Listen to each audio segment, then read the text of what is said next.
Student, आज का जो टॉपिक है जिसके बारे में हम डिस्कस करेंगे वो टॉपिक है role of GDA in post operative care of patient. यानी कि ऑपरेशन के बाद पेशेंट की जो केयर करते हैं उस केयर में जीडीए का क्या रोल होता है। Operative care, post operative care क्या होता है? Post operative care is the care you receive after a surgical procedure. यानी कि ऐसी देखभाल जो हमें कब प्राप्त होती है? सर्जिकल प्रोसीजर के बाद, यानी कि सर्जरी के बाद या ऑपरेशन के बाद।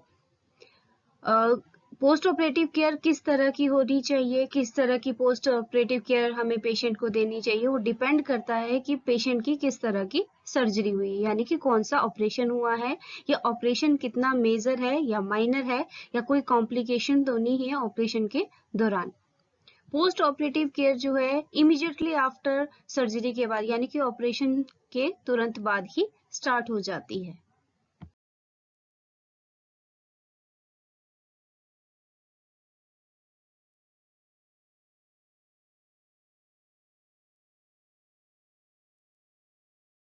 पोस्ट ऑपरेटिव केयर में सबसे पहले हमारा जो काम होता है वो है पेशेंट का बेड तैयार करना। यानी कि वार्ड में पेशेंट वापस आएगा सर्जरी के बाद, ऑपरेशन थिएटर से जब वो वापस आएगा तो उसके लिए हमें बेड तैयार करना है। जो पोस्ट ऑपरेटिव बेड होता है उसकी तैयारी के लिए जो है हमें क्या क्या चीजें चाहिए होती है, उसमें पोस्ट ऑपरेटिव बेड को वार्म रखने के लिए हमें क्या करते हैं, एक्स्ट्रा हॉट वाटर बॉटल और बैग्स को बेड पर रखते हैं। एक्स्ट्रा ब्लैंकेट जो है बेड पे रखा जाता है बेड को गर्म करने के लिए। ऑक्सीजन सिलेंडर अरेंज किया वहां रखा होता है। सेलाइन स्टैंड यानी कि आईवी स्टैंड, जो भी आईवी फ्लूइड्स वगैरह पेशेंट को लगेगा उसको हैंग करने के लिए आईवी स्टैंड या सेलाइन स्टैंड रखा जाता है। बेड ब्लॉक्स जो है बेड की पोजीशन के लिए रखा जाता है, हेड रेज करने के लिए या फुट एंड रेज करने के लिए। बट आजकल के टाइम में जो हमारे बेड है या तो वो मैनुअली जो है एडजस्टेबल है या फिर फुली जो है वो ऑटोमेटिकली एडजस्टेबल है, इलेक्ट्रॉनिक टाइप है, जिसको हम स्विचेस वगैरह से जो बटन्स होते हैं स्विच होते हैं उससे क्या करते हैं उसका हेड या फुट रीजन जो है हम रेज करते हैं। इसके अलावा पोस्ट एनेस्थेटिक ट्रे होती है।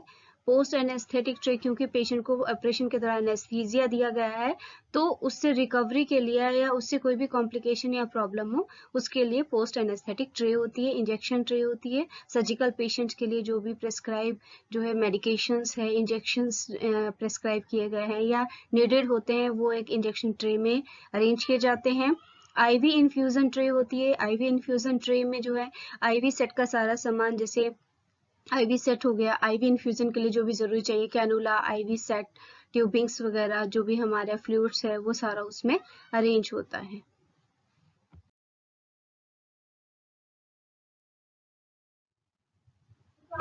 नेक्स्ट जो हमारा पोस्ट ऑपरेटिव केयर में जो पॉइंट आता है वो है पेशेंट को हमने डायरेक्ट जो है वार्ड में शिफ्ट करने से पहले प्रेफर किया जाता है कि उसको रिकवरी रूम में हम लेकर जाए। रिकवरी रूम में इसलिए रखा जाता है क्योंकि वहाँ पे स्पेशलिस्ट स्टाफ ज़्यादा होता है, फैसिलिटीज़ ज़्यादा होती है। Because after immediately after operation जो है पेशेंट क्या होता है, बहुत ही डेलिकेट होता है, नाजुक होता है, और जो है कॉम्प्लिकेशंस के चांसेस ज़्यादा होते हैं। और प्रॉब्लम्स जो भी उस मतलब कि अभी जो भी ऑपरेशन के बाद अगर कोई चेंजेस आते हैं तो वहाँ से जो है पेशेंट को मैनेज करना, पेशेंट को केयर करना, पेशेंट को देखना जो है आसान होता है। हमारे जो रिकवरी रूम जो हम रिकवरी रूम को पोस्ट एनेस्थीसिया केयर यूनिट भी कहा जाता है। तो रिकवरी रूम में जो है इक्विपमेंट्स जो है क्या क्या इक्विपमेंट अवेलेबल होते हैं, जैसे सक्शन मशीन होती है, ऑक्सीजन फैसिलिटी होती है, स्फाइग्मोमैनोमीटर यानी कि BP machine, equipment for the IV infusion के लिए जितने भी इक्विपमेंट्स हैं वो वहाँ पे अवेलेबल होते हैं। बीडी यानी कि ब्लड ट्रांसफ्यूजन के लिए जो भी इक्विपमेंट चाहिए वहाँ पे अवेलेबल होते हैं। बेड ब्लॉक्स जो मैंने आपको बताया बेड की पोजीशन को एडजस्ट करने के लिए यूज़ करते हैं। बट नाउ डेज जो हम हमारे जो है फैसिलिटी है हॉस्पिटल में जो बेड्स हैं वो या तो automatically with the help of electronic type जो हमारे बेड्स हैं जिसको हम स्विचेस के जरिए उसकी पोजीशंस जो है अप एंड डाउन कर सकते हैं, या फिर मैनुअल जो है ऑपरेटिंग बेड्स होते हैं जिसमें हम हेड या फुट रीजन को अप एंड डाउन कर सकते हैं। रेस्पिरेटर्स होते हैं, रेलिंग कोट्स होते हैं। रेलिंग कोट्स जो है नीडेड है क्योंकि पेशेंट जो है, रेलिंग कोट्स जो है इसलिए ज़रूरी है क्योंकि पेशेंट का जो है अभी पोस्ट एनेस्थीसिया स्टेज में है, तो फॉल होने के चांसेस या इंजरी होने के चांसेस ज़्यादा होते हैं, तो उससे प्रोटेक्ट करने के लिए रेलिंग कोट जो है अवेलेबल होते हैं। कार्डियोस्कोप हार्ट फंक्शन को मेजर करने के लिए, चेक करने का, मॉनिटर करने के लिए, और कार्डियोपल्मोनरी रिससिटेशन की जो है फैसिलिटी होती है। इक्विपमेंट सारे अवेलेबल होते हैं।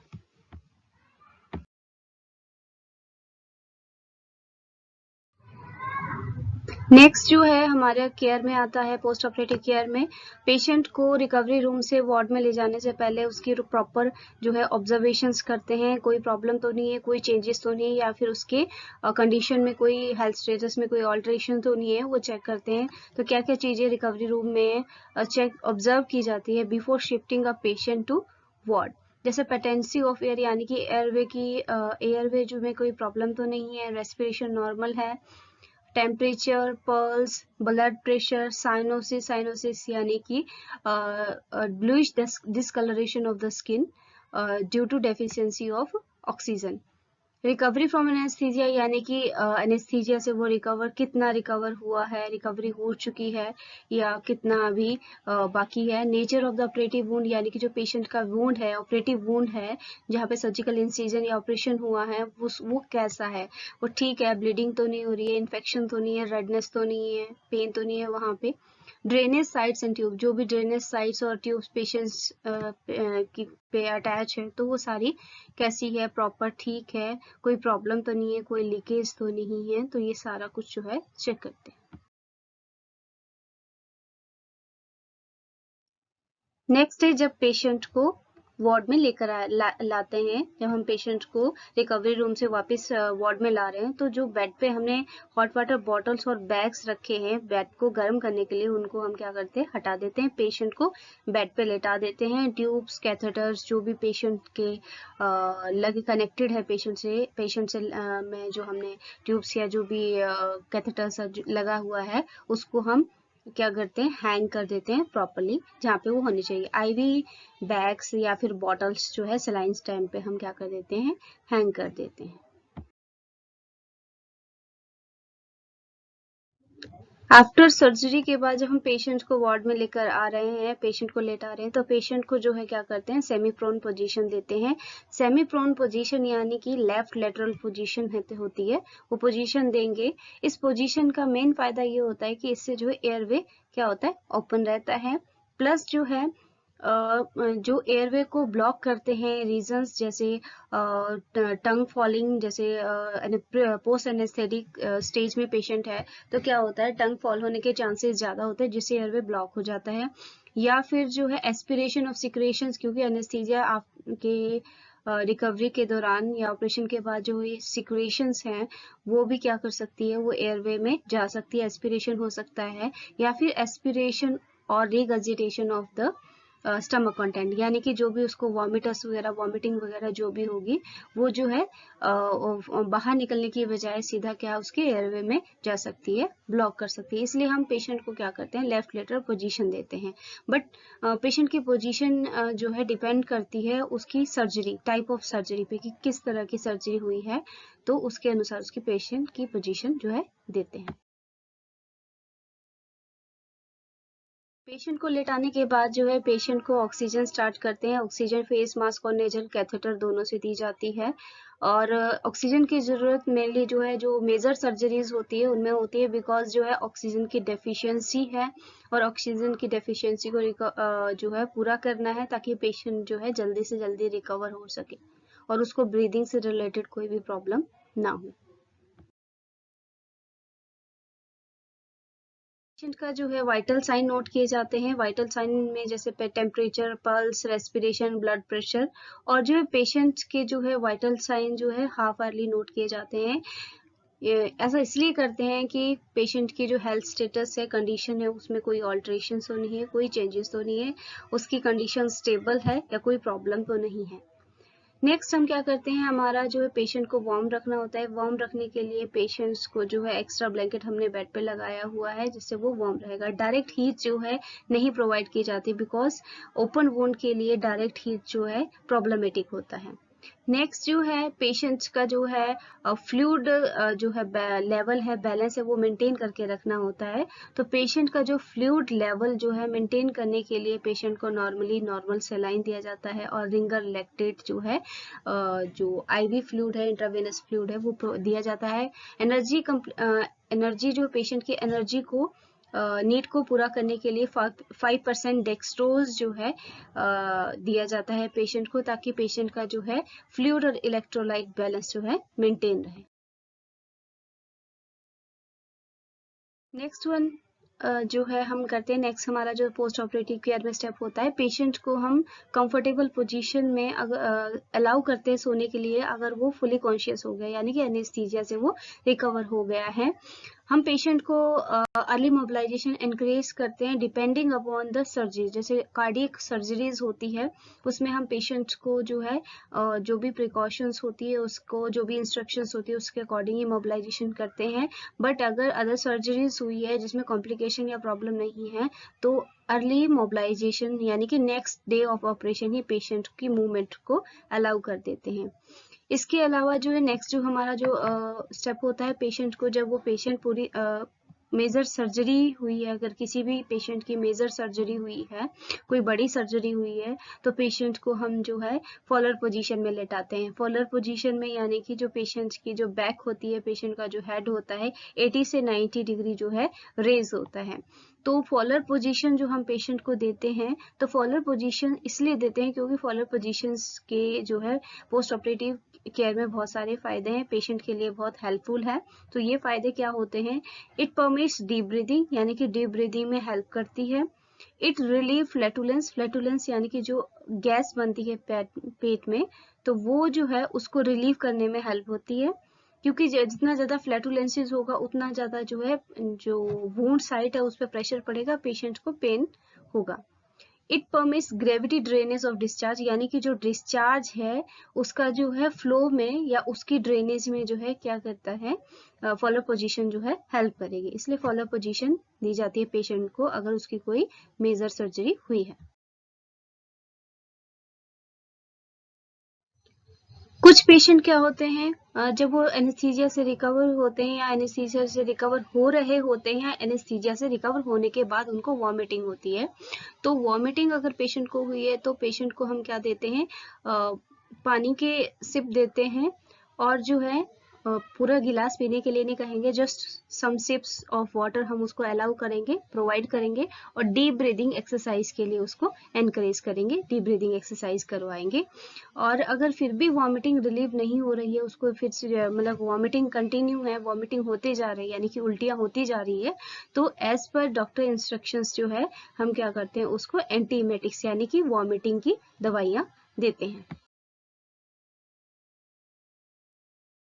और जो एब्डोमिनल सर्जरीज होती है यानी कि पेट की जो सर्जरीज होती है उसमें मैक्सिमम देखा जाता है कि फ्लैटुलेंस की प्रॉब्लम होती है। मैंने आपको बताया अभी, फ्लैटुलेंस क्या होता है, गैस फॉर्मेशन हो जाती है पेट में।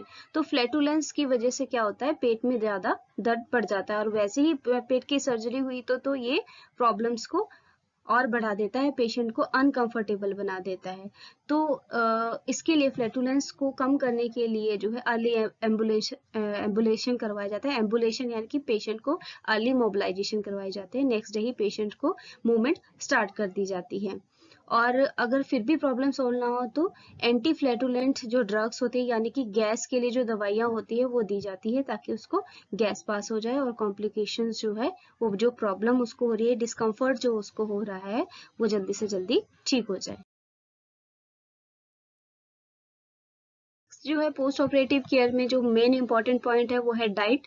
पोस्ट ऑपरेटिव केयर के दौरान पेशेंट की डाइट कैसी होनी चाहिए, सबसे पहले तो ड्यूरिंग सर्जरी जब तक वो एनेस्थीसिया से रिकवर नहीं होता है हम पेशेंट को कुछ नहीं देते हैं जब तक वो फुली रिकवर ना हो जाए। और अगर उसको जो है वॉमिटिंग वगैरह हो रही है तो जो है हम उसको कुछ भी नहीं देंगे। इनिशियली स्टार्टिंग में सबसे पहले जब वो रिकवर हो गया तो हम जब पेशेंट रिकवर हो जाता है एनेस्थीसिया से तो हम उसको पीने के लिए पानी देते हैं। अगर वो पानी को टॉलरेट कर लेता है तो पेशेंट्स को लिक्विड दिया जाता है ओरली, मुंह से लिक्विड दिया जाता है, जैसे टी, चाय, कॉफी दे दी या फिर नारियल पानी या फ्रूट जूसेस वगैरह हम उसको लिक्विड जो है देंगे। नेक्स्ट डे यानी कि ऑपरेशन के नेक्स्ट डे जो है अगर पेशेंट ये लिक्विड डाइट टॉलरेट करना स्टार्ट कर देता है तो हम पेशेंट को नेक्स्ट डे सॉफ्ट डाइट देते हैं। सॉफ्ट डाइट में हमारे शेक आ गए, दलिया आ गया, पतला दलिया आ गया, खिचड़ी आ गई, तो ये क्या होता है हमारे सॉफ्ट डाइट में आते हैं। इसके बाद हम पेशेंट्स को जैसे नेक्स्ट डे से हम जो है नॉर्मल डाइट जो है स्टार्ट कर देते हैं पेशेंट की डाइट में जो है विटामिन सी जो है बढ़ा देते हैं, क्योंकि विटामिन सी जो है वुंड हीलिंग के लिए जरूरी होता है। पेशेंट का जो खाना होता है वो प्रेस्क्राइब बाय न्यूट्रिशन होता है, जो न्यूट्रिशनिस्ट होता है वो जो प्रेस्क्राइब करता है या जो अलाउ करता है, जो डाइट प्लान करता है पेशेंट के लिए, वही डाइट दी जाती है। और मेनली जो है पोस्ट ऑपरेटिव पेशेंट के लिए ब्लेंड डाइट यानी कि कम मसाले वाली या बिना मसाले वाली डाइट ही उसको दी जाती है।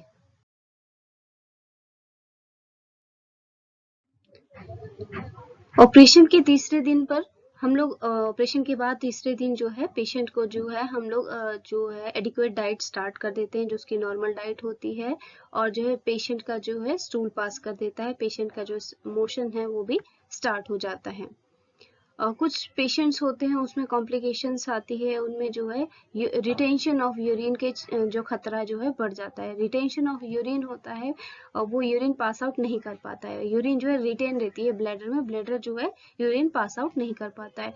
तो इसकी वजह से जो है वुंड जो है रिटेंशन ऑफ यूरिन से पेशेंट जो है डिस्कम्फर्ट बढ़ जाता है और पेशेंट की जो पेन है वो भी बढ़ जाती है। तो अगर जो है मतलब बहुत सारे कारण ऐसे होते हैं जिसकी वजह से रिटेंशन ऑफ यूरिन होता है, यानी कि यूरिन पास आउट नहीं कर पाता पेशेंट। पहला तो रीजन पेन ही होता है, जब यूरिन पास आउट करता है तो उसको दर्द होती है, इसलिए वो क्या होता है पेशेंट यूरिन पास आउट ही नहीं करता, बट फर्दर जो है इन्फेक्शन के चांसेस भी तो बढ़ रहे हैं। तो अगर उसको पेन ज्यादा है जिसकी वजह से यूरिन रिटेंशन हो रहा है तो पेशेंट को एनाल्जेसिक ड्रग दी जाती है। एनाल्जेसिक्स होता है पेन किलर ड्रग्स दी जाती है पेन के लिए। अगर पेशेंट को लेटाया है हमने, पेशेंट तो लेटा ही है क्योंकि पोस्ट ऑपरेटिव पेशेंट है, तो ज्यादा देर तक लेटने की वजह से भी क्या होता है वो यूरिन रिटेंशन हो जाती है, यूरिन पास आउट नहीं कर पाता है। तो हम क्या करते हैं पेशेंट्स को जो है सहारा देकर जो है बिठाने की कोशिश करते हैं और सपोर्ट के जरिए उसको यूरिन पास आउट करने में मदद करते हैं, बेड पेन वगैरह प्रोवाइड करके। लेक ऑफ प्राइवेसी यानी कि ये भी एक रीजन है, क्योंकि हॉस्पिटल में जैसे वार्ड में बहुत सारे पेशेंट होते हैं तो हेजिटेट करते हैं, शर्माते हैं कुछ पेशेंट, जिसकी वजह से वो यूरिन पास आउट नहीं करते हैं, तो उसकी वजह से रिटेंशन भी हो जाता है। तो रिटेंशन को रिलीव करने के लिए यानी कि जो वो यूरिन पास आउट नहीं कर पा रहा है उस कंडीशन को ठीक करने के लिए हम क्या करते हैं स्क्रीन प्रोवाइड करते हैं, यानी कि उसकी प्राइवेसी को मेंटेन करके रखते हैं, क्योंकि पेशेंट को तो वो तो पोस्ट ऑपरेटिव पेशेंट है, मोस्ट प्रोबेबली जो है स्टार्टिंग में उसको जो है बेड पे ही जो है with the help of urinals होते हैं उनमें ही जो है यूरिन पास आउट करना है। नेक्स्ट है अगर ब्लेडर और जो हमारा यूरिनरी ब्लेडर है उसकी नेक में स्पाज्म आ गया है तो उसकी वजह से क्या करते हैं हॉट वाटर जो है बॉटल बैग्स वगैरह लोअर एब्डोमेन पे अप्लाई करते हैं, या फिर जो है रनिंग वाटर की साउंड से भी वो यूरिन पास आउट कर सकता है। एटोनी ऑफ ब्लेडर, अगर ब्लेडर की टोन जो है रिड्यूस हो गई है तो कार्बाकोल जो है वो नेमल जो है उसको IM इंजेक्शन दिया जाता है ताकि वो रिटेंशन ऑफ यूरिन जो है रिलीव हो जाए और पेशेंट जो है यूरिन पास आउट कर दे। अगर इतने सारे मेथड यूज करने के बाद भी यूरिनरी रिटेंशन रहता है यानी कि पेशेंट यूरिन पास आउट नहीं कर पाता है तो फाइनली जो है कैथेटराइजेशन की जाती है और जो है पेशेंट के ब्लैडर को एम्प्टी किया जाता है। नेक्स्ट जो है पेशेंट की केयर में हम डीप ब्रीदिंग एक्सरसाइज जो है पेशेंट को करने के लिए कहते हैं, करवाते हैं, जिसकी भी एब्डोमेन सर्जरी हुई है ताकि जो है वुंड जल्दी से जल्दी हील हो जाए और जो है उसको जो कंजेशन है या जो ब्रीदिंग प्रॉब्लम ना हो, कोई आफ्टर सर्जरी जो भी कॉम्प्लिकेशंस है उस कॉम्प्लिकेशंस ना हो। इसके बाद हम जो पेशेंट का क्या करते हैं, पेशेंट अगर सांस नहीं ले पा रहा है, पेशेंट को सांस लेने में दिक्कत हो रही है या ब्रीदिंग नहीं कर पा रहा है तो पेशेंट की जो है एंडोट्रेकियल इंटूबेशन करते हैं, यानी कि उसके ट्रेकिया में डायरेक्ट क्या करते हैं, हम लोग ट्यूब डालते हैं जिसके जरिए उसको वेंटिलेशन देते हैं। मैकेनिकल वेंटिलेटर्स जो होते हैं वेंटिलेटर से उसको अटैच कर देते हैं और उसको ऑक्सीजन प्रोवाइड करते हैं या फिर उसका ब्रीदिंग जो है कंटिन्यू करते हैं। या फिर ट्रेकियोस्टमी, ट्रेकिया में ओपनिंग करके ट्यूब एंटर कर देते हैं और उसको मैकेनिकल वेंटिलेटर से जो है अटैच कर देते हैं। मैकेनिकल वेंटिलेटर आपको पता ही है, मशीन है जो है लंग्स को फंक्शन करने में, जैसे एयर जो है ऑक्सीजन इन और जो ऑक्सीजन और कार्बन डाइऑक्साइड है उसका बैलेंस मेंटेन करने में हेल्प करती है। केयर में करते हैं पोस्ट, मतलब एक जीडी की रिस्पॉन्सिबिलिटी होती है, जिम्मेदारी होती है कि एक पोस्ट ऑपरेटिव पेशेंट जो होता है उसकी जब वो केयर कर रहा है, यानी कि पोस्ट ऑपरेटिव केयर कर रहा है, तो ये सारी रिस्पॉन्सिबिलिटीज उसको जो है परफॉर्म करनी होती है। ये सारी एक्टिविटीज पेशेंट को केयर करने के लिए एक जीडीओ को करनी होती है। तो इसमें हमने जो है पोस्ट ऑपरेटिव पेशेंट्स की जो है सारी केयर जो है फ्रॉम जब पेशेंट को इमीडिएटली आफ्टर ऑपरेशन से लेकर जब तक उसके सूचर्स जो है रिमूव नहीं किए गए या जब तक वुंड हील नहीं आए तब तक हम उसको क्या करेंगे, पोस्ट ऑपरेटिव केयर प्रोवाइड करेंगे। पोस्ट ऑपरेटिव केयर जो है बहुत ही इंपॉर्टेंट टॉपिक है। जो भी आपके केयर के मैंने पॉइंट बताए हैं वो सारे पॉइंट्स जो है जैसे आपका ऑब्जेक्टिव टाइप क्वेश्चंस होते हैं 1 मार्क्स के होते हैं, तो ईच एंड एवरी पॉइंट में से आ रहे जितने भी हमारे ये मेजर पॉइंट्स हैं जो हमने डिस्कस किए हैं तो उनको जो है 1 मार्क्स के क्वेश्चंस में पूछा जाता है। इसलिए जो भी मैंने आपके साथ टॉपिक डिस्कस किया है, जो भी आपको ये हमने टॉपिक के बारे में आपको बताया है पोस्ट ऑपरेटिव केयर के, आई होप कि आप उसको अच्छे से ध्यान से सुनेंगे और समझेंगे। और जो है नेक्स्ट टॉपिक जो हम इसके बाद करेंगे वो हमारा डिजास्टर मैनेजमेंट होगा, all about post operative care. And thank you.